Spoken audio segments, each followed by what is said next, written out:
Hai, selamat datang. Kalau anda di sini sebab nak bina satu jambatan kefahaman yang lebih kukuh dengan anak anda, anda memang dah ada kat tempat yang betul. Jom, dalam kupasan kali ini kita tengok cara-cara praktikal yang boleh tolong kita buka kunci komunikasi dengan mereka.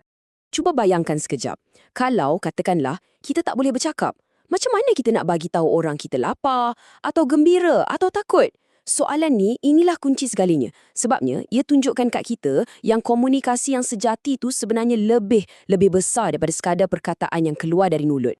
Okey, untuk kita betul-betul boleh tolong, perkara pertama sekali kita kena buat ialah fahamkan beza antara dua benda ni, pertuturan dan komunikasi. Ramai yang keliru tau. Bila kita dah jelas pasal ni, percayalah cara kita pandang interaksi dengan anak kita pun akan berubah. Komunikasi ni, bayangkan ia macam satu payung besar. Matlamat dia satu je, sampaikan mesej. Itu je. Tak kisahlah guna senyuman ke, tunjuk gambar ke atau guna isyarat tangan. Yang penting, mesej tu sampai. Fokus kita pada apa yang disampaikan, bukan macam mana ia disampaikan. Pertuturan pula, ia cuma salah satu alat dalam toolbox komunikasi kita. Jadi, bila alat ni susah nak guna, macam yang dihadapi sesetengah anak autistik, matlamat kita bukan paksa dia guna alat tu. Tak, matlamat kita ialah cari alat lain yang sama hebat yang boleh bantu dia. Analogi ni memang betul-betul buat kita faham kan? Cuba bayangkan rasa serabut, rasa kecewa macam tu. Itulah agaknya dunia anak-anak kita yang struggle setiap hari nak orang faham dia. Bila kita mula faham perasaan tu, barulah kita boleh betul-betul berempati. Okey, ini membawa kita ke satu idea yang sangat-sangat penting. Macam mana kalau perkembangan bahasa anak kita ni sebenarnya bukan lambat, tapi cuma ikut jalan lain, satu laluan yang berbeza. Jom kita explore sikit laluan unik ni. Konsep ni memang game changer. Selalunya kita belajar bahasa macam ni. Bola campur merah, kita gabung jadi bola merah, kan? Tapi ramai anak autistik ni, mereka adalah pemproses bahasa Gestalt. Maksudnya, mereka belajar dalam bentuk ketulan. Mereka dengar satu ayat penuh dan faham ayat tu sebagai satu unit makna.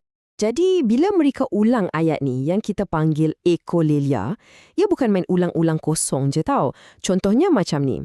Kalau anak tu ulang-ulang nyanyi, roda bas berpusing-pusing, ia mungkin bukan sebab dia nak menyanyi je. Boleh jadi dia sebenarnya nak cakap, saya nak tengok bas. Atau ingat tak semalam kita naik bas? Nampak tak? Skrip tu ada makna yang lebih dalam. Dan benda paling penting kita kena ingat, semua ni bukan masalah yang perlu dibaiki. Ia adalah perbezaan yang perlu kita faham. Bahasa yang direct, respon yang lambat sikit, semua ni bukan kelemahan tau. Sebaliknya, ia macam clue, petunjuk untuk kita tentang macam mana cara terbaik nak berhubung dengan mereka. Okey, so sekarang kita dah faham sikit kan? Persoalannya, apa kita boleh buat? Jom kita buka toolbox ibu bapa dan tengok apa strategi praktikal yang kita boleh mula guna dekat rumah, sekarang juga. Yang ni nampak macam benda kecil, tapi impak dia besar. Daripada kita jadi macam polis soal siasat anak kita, ni apa? Warna apa? Cuba kita jadi macam pengulas sukan. Wah, harimau! Zebra tu ada belang-belang. Kita cuma ceritakan apa yang kita nampak. Kita namakan dunia di sekeliling dia tanpa pressure. Terus, interaksi itu berubah daripada ujian jadi pengalaman bersama. Strategi ni pula memang bijak. Namanya peraturan tambah satu. Senang je. Kita cuma perlu selangkah je depan bahasa anak kita. Kalau dia cakap kereta, kita jawab kereta biru. Tambah satu. Kalau dia belum bercakap, kita guna satu perkataan je. Macam kita tolong dia bina bahasa. Satu bata demi satu bata, tapi tak buat dia rasa terbeban. Cuba fikir. Kenapa anak kita nak berkomunikasi kalau semua benda dia dapat secara automatik? Kan? Kat sinilah peranan kita. Kita kena cipta sebab untuk dia berkomunikasi. Contohnya, letak biskut kegemaran dia kat tempat yang dia nampak tapi tak boleh capai. Masalah-masalah kecil ni sebenarnya peluang keemasan untuk dia berlatih meminta tolong. Dan kekerapan tu penting sangat. Tengoklah beza dia. Anak yang dapat peluang berlatih meminta 50 kali sehari, mestilah akan belajar lagi laju berbanding yang dapat 5 peluang je.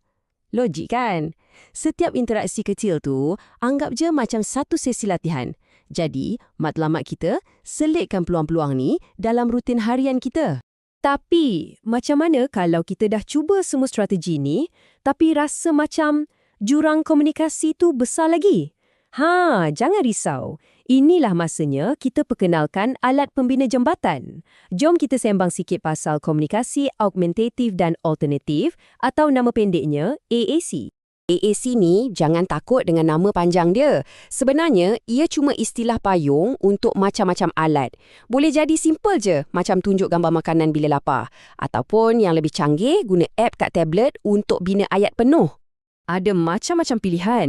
Ada yang low-tech macam PAX yang guna kad gambar fizikal tu. Ada juga yang high-tech guna app kat tablet yang vocabulary dia full, tak terhad. So, mana satu yang terbaik? Jawapannya senang je. Yang paling kena dengan keperluan unik anak anda. Okey, yang ni kita kena jelaskan betul-betul. Mitos paling besar pasal AAC ialah nanti anak saya tak nak bercakap pula kalau dah guna ni. Salah. Kajian tunjukkan sebaliknya. AAC ni bukan kunci yang halang pertuturan. Ia jambatan yang bantu ke arah pertuturan. Logiknya, bila rasa kecewa tu kurang, keyakinan nak cuba bercakap tu selalunya akan naik. Dan akhirnya, semua benda yang kita bincangkan ni membawa kita kepada satu perkara yang paling penting sekali. Matlamat kita yang sebenar bukan nak paksa anak kita bercakap. Bukan. Matlamat kita ialah nak bina hubungan, nak bina satu connection, satu jalan dua hala yang berasaskan kefahaman. Maksudnya apa? Maksudnya kita kena jadi partner dia. Kalau dia buat bunyi sambil pandang biskut, kita raikan. Itu cubaan dia berkomunikasi tu. Kita jawab, oh, nampak biskut, ya. Peranan kita bukan setakat mengajar, tapi lebih penting untuk mendengar dengan mata, dengan hati dan sambut setiap usaha dia nak berhubung dengan kita. Jadi, saya nak tinggalkan anda dengan satu soalan untuk difikirkan. Sebenarnya, kita ni tengah cuba ajar anak kita bercakap atau kita tengah belajar cara untuk mendengar?